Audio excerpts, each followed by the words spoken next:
You are listening to Claret and Blue, an Aston Villa podcast brought to you by Birmingham Live. Hello, welcome to the Claret and Blue Facebook page. My name is Dan Rowenson. I'm joined by Ashley Priest and Patrick Rowe, or Pat Rowe. Pat, first of all, how are you, mate? Yeah, I'm alright. A bit tired, got in late last night after the away game. But yeah, fine. Yeah, good stuff. Ash, I assume you got back late as well. How are you? What time was it in, Pat? Mine was 2, so it wasn't too bad. Yeah. Half one all that. So I beat the coaches home and I was back for half one. I warmed up a lukewarm chicken curry and went to bed. I was back on it this morning. So yeah, good. The away end was brilliant. The away end was great crack. I had me howling in the press box, the Polish cafu and all sorts. So great effort from the Villa faithful, the travelling Villa faithful, who clapped the players off, and rightly so after that. Great showing. Good crack in the away end, and really good. Just unfortunate to lose on Pat looked at his penalties. Yeah, well, Ash, you were in the press box, Pat, you were in the away end. I was working from home and tucked up in bed by 11 o'clock, so I'm fresh as a daisy this afternoon, sorry. It's been a busy morning. We'll be doing this as a live Q&A. We are live on Facebook as people are watching along live at the moment. If you're watching this on YouTube, then leave a comment below. We'll address some comments and some talking points. First of all, just general thoughts on Chelsea last night, Ash, from your view, and then we'll come to you second, Pat. Almost disappointing in a way, not in terms of performance or anything, but out of a trophy again, and that's it for the League Cup for another year. You know, the 25-year wait or 26-year wait goes on for another year. From that perspective, it would have been nice to progress through to the fourth round and have a real good go at it, and we'll come on to the team after this. But Ash, like I said, just some general thoughts from you first. Yeah, I've said this previously in the build-up to the Chelsea game. I love the League Cup, bang up for that cup, and it's a bad draw, wasn't it? Away at Stamford Bridge, and Chelsea picking a strong team. I mean, they're starting N'Golo Kante, Timo Werner, just ridiculous talent. And Villa, they need minutes in them squad players' legs, and no more so than likes of Morgan Sanson, who came off injured, looked like a hamstring injury, definitely fatigue-based, basically his lack of minutes. And I was gutted for him because he looked the real deal there at Stamford Bridge. And yeah, valiant effort.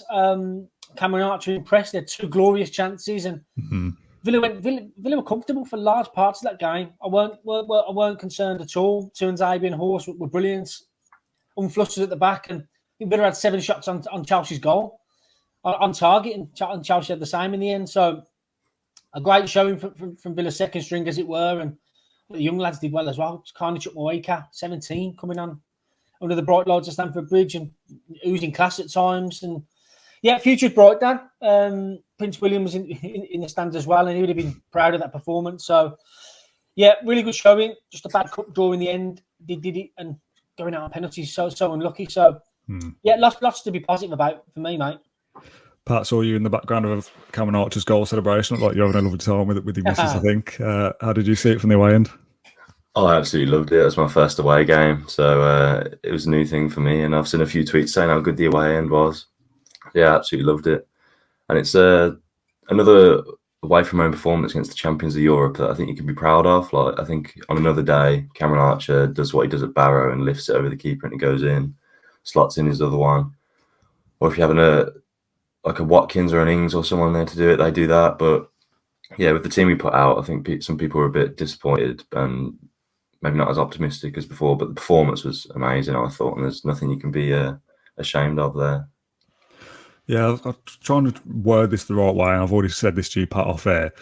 I don't want to kind of undersell what Villa are and how big we are as a club and stuff by saying we should be proud of losing to Chelsea away. Do you know what I mean? I put a tweet out last night saying I'm proud of the boys. No, they've done us well there, and it's like now I think about it, it's like, well, we've gone to another Premier League side and lost, and it's like, yeah, proud of the boys. Like, I don't want to undersell Villa. Do you know what I mean? Like, it's, I want to be winning every game, but it's a young side against the champions of Europe. We played them there twice in a week.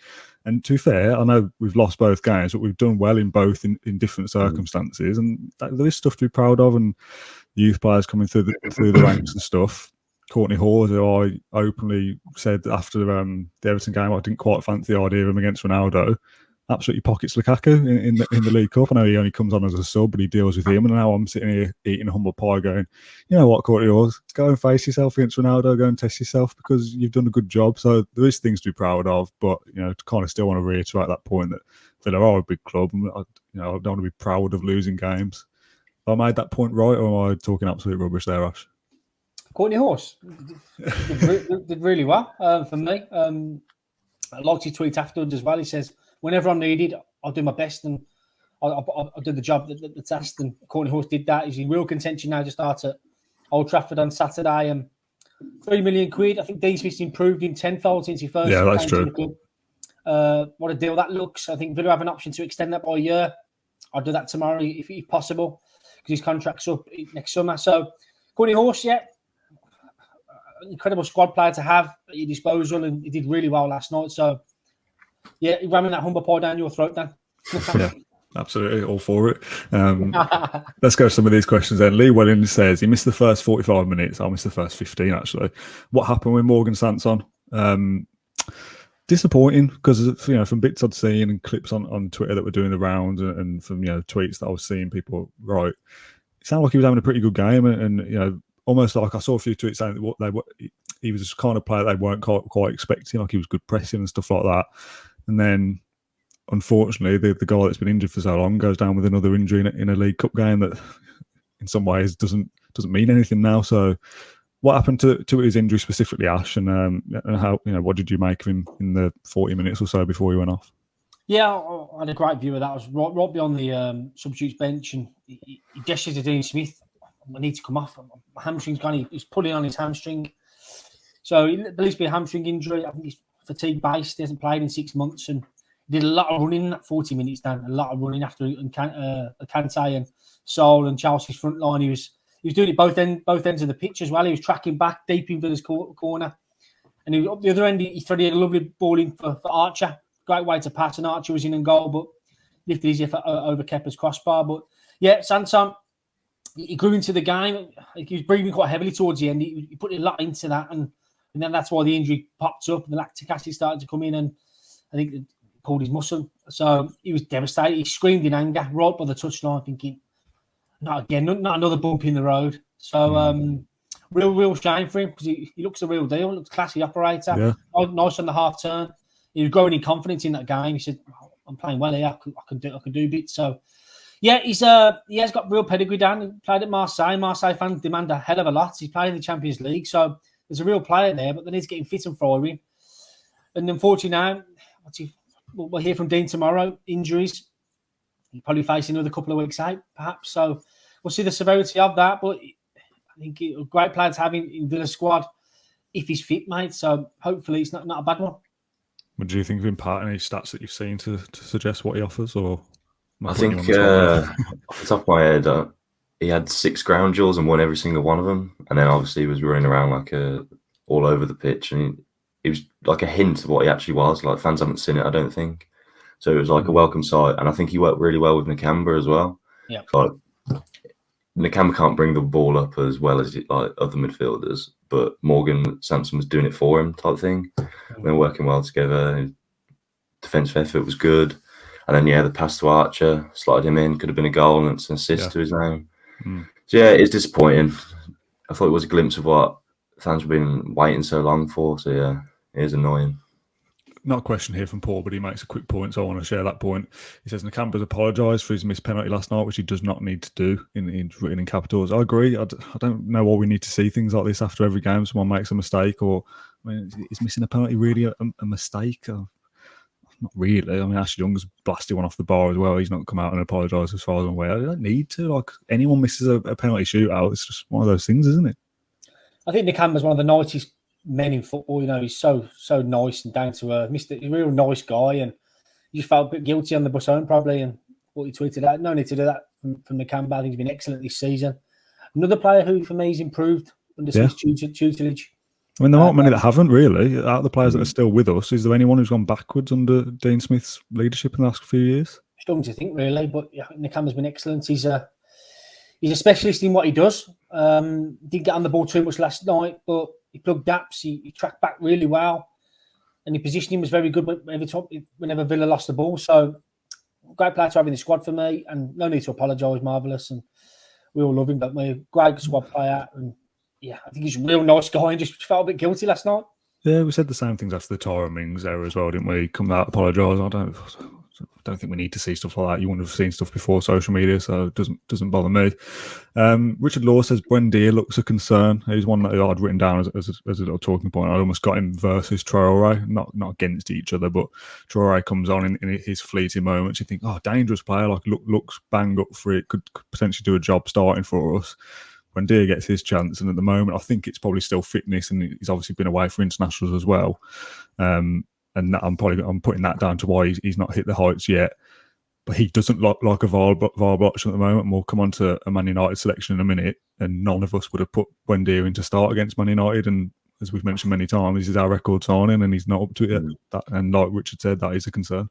Pat, what was it like amongst the supporters when Buendia missed a pass? What was the general consensus in the away end? I feel like his work rate, I think everyone was appreciating that. He was doing the stuff like that he could control, like just getting tackles in, maybe bringing a player down, whatever. Just like the work rate was definitely there. It's just not clicking for him. I think it's that, like when he scored that chance after I think it was Cash cut it back to him or something. I think there is a fitness issue, and he hasn't really had like a run of games. He's been disrupted with injuries and everything. But yeah, I don't think people got on his back too much, but it was just like a bit of disappointment that it wasn't clicking for him. And there's a few comments like, oh, he's not looking like a record signing at this point. But then again, I don't think anyone knows what his best position is either. So right wing or number 10 for me, it doesn't really make a difference because he's never going to play like El Ghazi out wide or Bailey. He's going to be operating the exact same space either way. So it is difficult. And I don't know if the system suits him. And then again, he had Archer in front of him, and it is difficult. He probably hasn't played with him that much, and chemistry and stuff.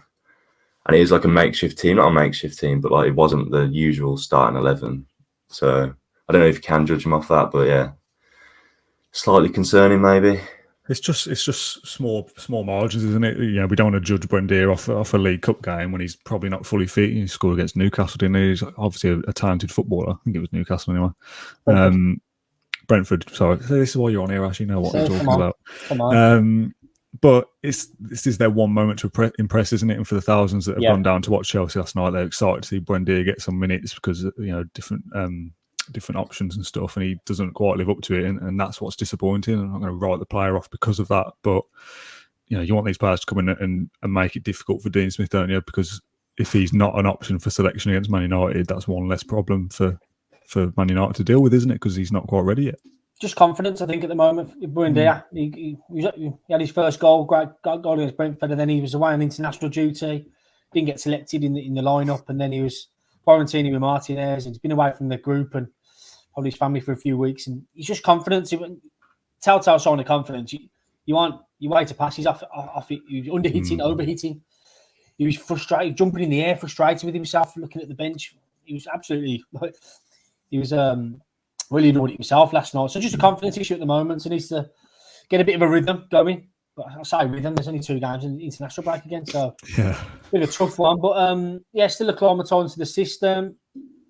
Yeah, looks a bit lightweight in the middle there at the moment. But needs to get on the ball a bit more just to express himself. He's trying to play the side pass at the minute and just go out there. I think Dean Smith has got a job on his hands to get the best out of Buendia now. And I don't think he'll start at the weekend. So it's a knuckle down and try and find his form there. Let's talk about Cameron Archer. Matt Smith here compared him to Jamie Vardy, and then in a follow-up comment he said Vardy-esque, and Gerard Tracy says, will we hang on to Archer? I'd like to think so. There's no reason to suggest that Villa aren't on the up and that we can notice this player something special, and learning off Danny Ings and Ollie Watkins in the Premier League is great experience for him. Whether we see him go out on loan or anything, it remains to be seen in January. But what did you both make of him? We'll start with you first. Pat, as Ashley's drinking his tea. What did you think? Right in front of you, that goal. Great header. Unbelievable. Right in front of me, yeah, I loved it. But it's his movement for me. It's just amazing. It's like he's 5'9" and he was up against Sarr and Chalobah, who were big and physical centre halves. And he's getting away from like peeling off for the header. The runs he was making for the Sanson chances, just staying just on side. He's not playing like I've seen other strikers. I don't mean to call them out. Like Callum Robertson, I remember his debut when he came on as a sub. I just remember thinking, the first touch isn't there. He's not settled at the level or anything.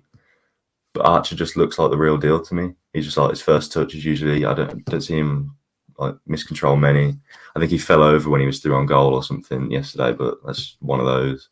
But he just looks like he's already at Premier League level to me, to be honest. And yeah, definitely, I can see why Dean Smith wanted to keep him around. Yeah, big shout that Pat Premier League level. Yet to make his Premier League debut, I believe. So he could make it this weekend. But yeah, it looks a real player. Vardy-esque, like you say.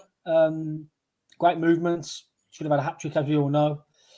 And yeah, like Shakespeare said in his post-match yesterday, he's come from nowhere, absolute nowhere. I think Louis Barry, Brad Young, all the other youngsters were well ahead of him in the summer. And he's scored a hat-trick in the summer camp down in London. Raised eyebrows. Dean Smith said, we'll have a look at him then. And he brought him in. And he didn't even rip it up at Solihull Moors last season. So given his upward trajectory since then, banging against the champions of Europe and looking good in doing so, it's been some rise from Cameron Archer. And like I said this today in my piece, I said he's a beacon of light for those under 23 players who are a bit despondent at the moment at other clubs, thinking, I ain't going to get much minutes there. And Cameron Archer's the man who's taking his chance, taking it in some style as well. And yeah, he could earn a new deal here. I believe his deal's up next summer. So Dean Smith wanted to address his situation in January, but I think he could do that beforehand now. Going into the winter, I think Villa will need options. Relentless fixture schedule. We could see more of Archer than we would have hoped, to be fair. So yeah, tough for the lad, and he's taking his chance and then some, isn't he? So yeah, looks good. Yeah, I don't want to use Archer's kind of positive performance as a way of bashing other players, but I don't know how else to word my way around this. But you've got Louis Barry Ipswich not even playing, not really getting a sniff. Keenan Davis has his opportunities, much older, and keeps getting injured. At this point, I'd rather see Archer be our third choice backup. Obviously, Wesley as well, who's had injuries problems, but he goes out on loan as well. Ings, Watkins, and then Archer to support them in a crisis. And to be fair, we are playing two up front these days, so we probably need a fourth striker, to be honest, but that's a story for another day. I'd rather see Archer getting that breakthrough than one of the others I've just named, because he's taken his opportunity when he's got it. He's not come through with loads of hype like we've seen in years gone by as well. I saw a tweet, and they named 3 or 4 players, and I can only think of one, but you hear people like Delfonso coming through the academy, this exciting kid. I didn't hear that with Cameron Archer. Like you said, Ash absolutely came from nowhere, and first game he's playing against Barrow, majority of the fan base go, who's Archer? I've not even heard where he's come from. So, yeah, definitely worthy of a new contract. Probably this leads into a conversation about team news then. I'm not going to go backwards here and assess team news after we've already talked about the result. But again, kind of that missed opportunity and the disappointment that came with people thinking that we maybe should have played a stronger side. I had a conversation with a guy on social media last night, and he was saying, look at Chelsea's bench compared to ours. So, yeah, I understand the point, but Chelsea have got a massive squad of quality compared to ours anyway. Having said that, I don't know why Danny Ings or Ollie Watkins aren't on the bench last night, because if one of those are able to come off the bench, we might be in the 4th round now. And that is a fine margin that I would have liked to see Villa go for it a little bit more. Whether that's the starting 11 or not, the subs bench probably could have been a little bit stronger, to be honest. Yeah, I think the average age was 18, and Caleb Chukwuemeka coming in, and Chelsea had Lukaku to call upon, didn't they? And Villa didn't. That's the difference. I know it's a very different thing that they can call on Lukaku, but if we could call on Danny Ings, that's still a big signing to bring on. I'm not saying that we should have maybe started a full strength 11, but yeah, we never know, will we? Does it matter at this point? Probably not. I just thought I'd raise it because I've seen it on social media. Yeah, it's buts and maybes, isn't it? I mean, hindsight's a good thing, and I mean, Villa were a couple of penalty kicks away from going through, and everyone would have lauded Dean Smith. What a mastermind that was, but weren't to be, and that's it. Hindsight's a good thing, then. Bringing Danny Ings on, maybe. I think Nakamba hasn't scored for 5 years, so I'm not going to shoot him down taking a penalty. Obviously, it's 50-50 chance, but I think bringing Ings on, it might have been the difference. But yeah, hindsight and all that. Yeah.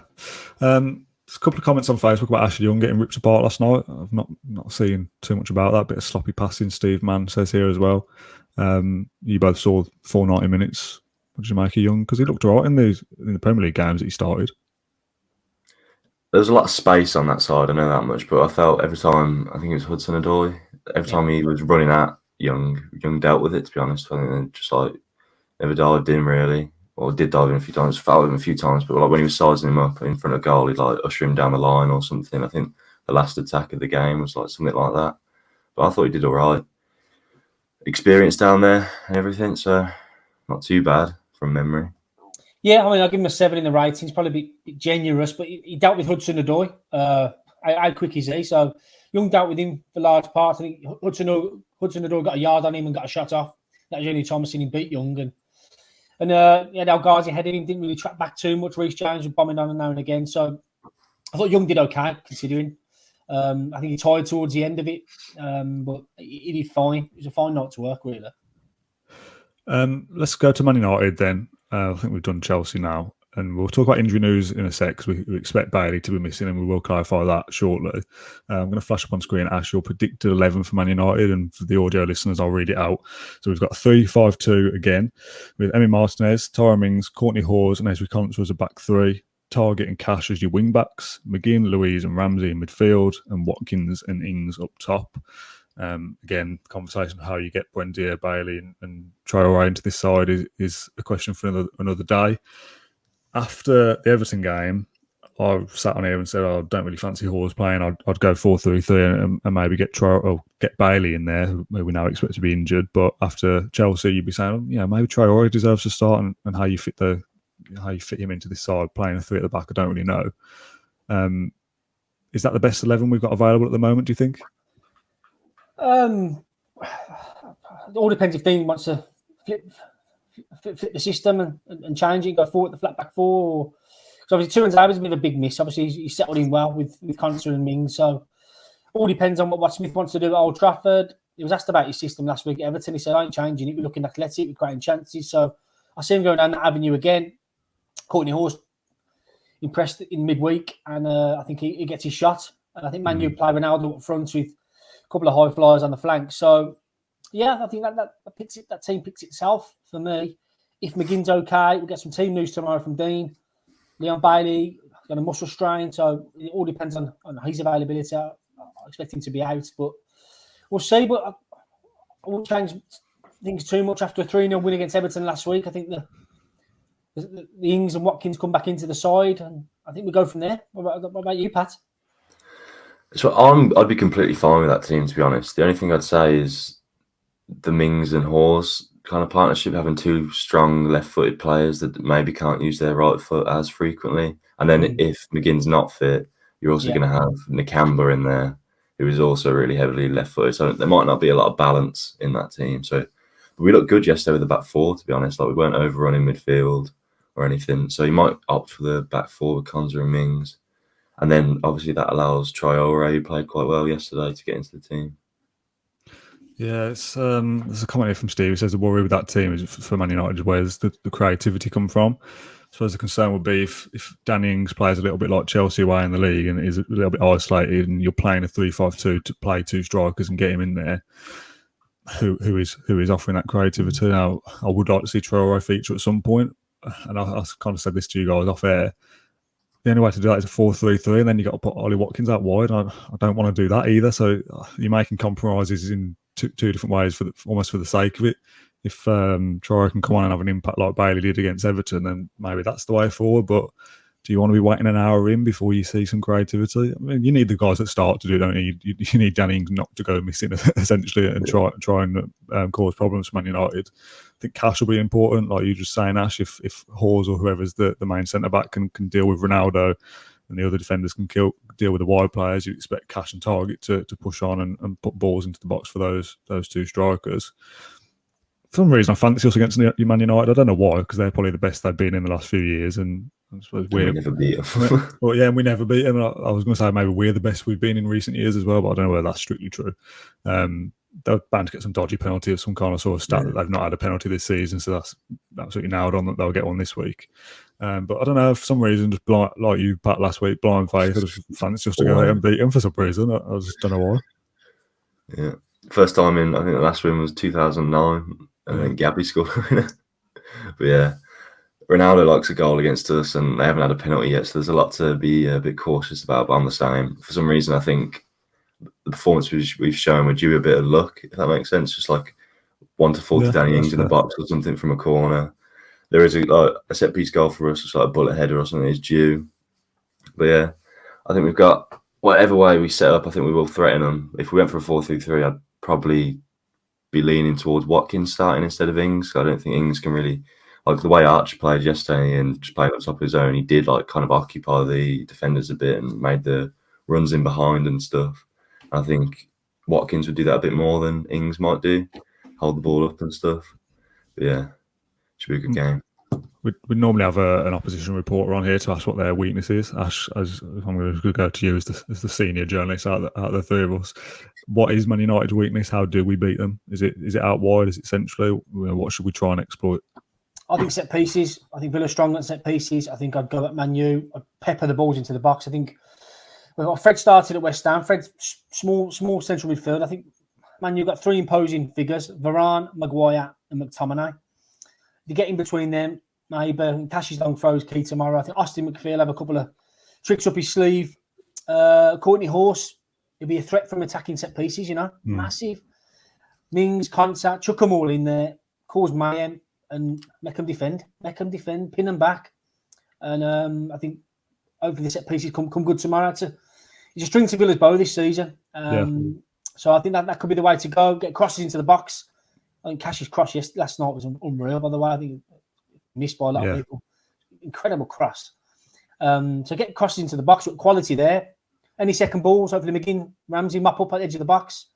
And take your chances. You've got to take your chances against these big sides and Villa tip them and be brave at the back. There could be a result there to have. So yeah, Villa need to be strong tomorrow. They need to impose themselves at the back and don't give Ronaldo any wiggle room and try and be a threat on set pieces. And that'd be the way to go for me. And you get Austin McPhee's iPad out and just go for it, man. They can't for Giant Spears, so I don't think Ings went missing. He did a lot of tracking back. I'm sure we need to do the same on Saturday. Thomas says Ings tracking back was excellent versus Everton. I agree with that. Maybe went missing's a harsh use of words. I don't think he had many touches against Chelsea though at Stamford Bridge. So 14. Yeah, call it what you want. Not as involved as you'd like there. Although for what we've seen from Danny Ings, that assist for Bailey's goal surprised the fans a little bit. That not quite sure that's what Danny Ings had in his locker. So when we're talking about where does the creativity coming from, Ings dropping back to support the midfield and played nice through balls through for Ollie Watkins this time. Maybe that's the way of building the midfield and attack. Get Danny Ings to be a bit more involved. Yeah, against Everton, he dropped into about number 10 pocket a bit more and was a lot more involved, deeper. I think for Southampton, he'd have 35 touches a game and average 3-4 shot creating actions a game. So he can clearly create for his teammates. So if you do drop him deeper, he's going to do exactly what he did against Everton, which is find his teammates and put it on a plate for him. 5 games down, 2 goals, 2 assists. Not bad numbers, Yeah. That doesn't sound like a player that's gone missing, has it? It's one game, to be fair. I don't get hung up on this gone missing comment. Nick Garner says Luiz on a camber to stick to Ronaldo like glue. Is a tactic that could be deployed. I don't know whether it would be to look at Luiz and Nakamba. Is it not one of the 3 centre-backs just tasked with stand on Ronaldo's toes for 90 minutes? Yeah, Ronaldo will stay high and be up to one of the 3 centre-halves to stick with him. And Ronaldo's a great aerial threat, isn't he? So Villa needs to be focused tomorrow. Ball's coming into the box. Need to get a lot of first contacts on there. Otherwise, Ronaldo will do what he's done for years now. So, yeah, one to keep an eye on. Let's talk about injury news then, the last point of this live podcast. Dean Smith's press conference on a Friday. We're doing this on a Thursday for those people who aren't watching live. We're doing this a day earlier than usual. Obviously, Villa played last night against Chelsea. No post-match press conference from I don't think either side last night. Am I right, Ash? Yes, correct. I think Thomas Tuchel did a preview for the Villa game and then Chelsea didn't do one. And so Villa thought we won't do one. So Craig Shakespeare did some in-house stuff. Yes. Yeah, I'd have loved to quiz Smith on a couple of injuries and what's the latest, but didn't get the chance to do that, sadly. Yeah, so we'll have further clarification tomorrow, which is Friday, if people aren't watching this live, and that will clear up a lot of debate at the moment. Let's talk about Leon Bailey, because that's the main one. And Ash, we've already spoken about this off air a little bit, so I don't want people to think I'm throwing you under the bus here. But we want to talk about. You tweeted yesterday that he'd ruptured his quad muscle or his thigh muscle, and people have. There's been a bit of a social media breakdown to that. Going ruptured is a big deal. Is it a rupture? Is it a tear? Is it a strain? Is that poor wording from you, or is this what you've been told? Obviously, all this is clarified within 24 hours when Dean Smith talks about it. Yeah. If it's going to be a couple of weeks, to me, that isn't a rupture, and that's just a poor choice of word from you. Get off my back then. I'm only joking. I should, serve me right for tweeting fans back, really. But listen, probably loosely worded from me. It's not as severe as everyone as what rupture. Everyone takes rupture. I'm just googling rupture now. It's a break or bust suddenly. I thought Leon Bailey burst his quad suddenly when shooting, but listen. Yeah, but I think if he's walked off and he's doing post-match interviews, that's just like a little strain. I think if he'd done a serious rupture of a muscle, he'd be stretched off, to be honest. That's how I see it in my head. Strain, rupture, tomato, mate. We'll get it all concrete and confirmed tomorrow morning. Yeah. Nice and early. Stop all that doubt spreading. I think he's a doubt for Man U, given it's been 7 days since he was forced off. And you wouldn't come off. You're buzzing. You wouldn't come off, would you? So he knew something was up. Wanted to come off, and Man U's such a big game for him. He's Matt Usain Bolt's a big Man U fan. He'd love to play on Saturday. So yeah, we'll find out tomorrow. Apologise for my loosely worded rupture. I won't be doing that again. But yeah, he's a doubt for Saturday, and hopefully he gets through it. And we'll hear from Dean tomorrow. Hopefully, no cryptic words from Dean, and hopefully he's okay. And we'll go from there. No, I've had a serving of Courtney Horse on pie. You've had your Leon Bailey rupture on pie on this episode. So, we're not digging each other out. We just want to be open. We want to be clarify what we've said. Like we said, Dean Smith will clarify all this for us in 24 hours. Like, I'm not going to panic yet, just off the sake of one word in a tweet. If it is just a strain and it's a couple of weeks and he comes back after the international break, you look at that and think, it's a 4-week injury, but 2 weeks of that is an international break. So it's one of those where he might be fit for Spurs next week, but they think, well, we'll give him another couple of weeks here with the international break. So I don't think it's a big deal. He's not going to be out till Christmas or anything mental. It's just, again, a little bit like the Buendia stuff we were talking about 20 minutes or so ago. A new signing comes in and looks dangerous, and he's played 60-odd minutes. And he's contributed in that time, but I want to see him starting games every week, and now he's injured for a little bit. That's frustrating. It's annoying. Like we said, for those people watching along with this podcast, we'll know for sure when Smith mentions it tomorrow, unless we hear things like pain-free and running on the grass and stuff, and I'll be having terrible flashbacks. But yeah, we'll know. Should get a bingo card out. Yeah, a good idea, actually.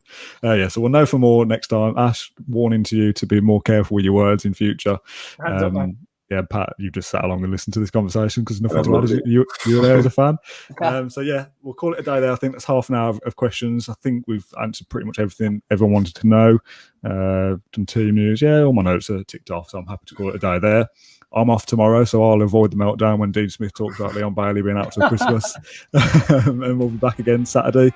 It's 12:30 quick kick-off, so Ash, you and me can catch up some point early evening after you finish your match duties, and we'll do 20 minutes or so after we've had a massive 3 points at Old Trafford, because it's absolutely nailed on. Come on, Ash, thank you very much. Pat, thank you. Thanks for all the comments, for sending questions, and we'll be back in a couple of days' time.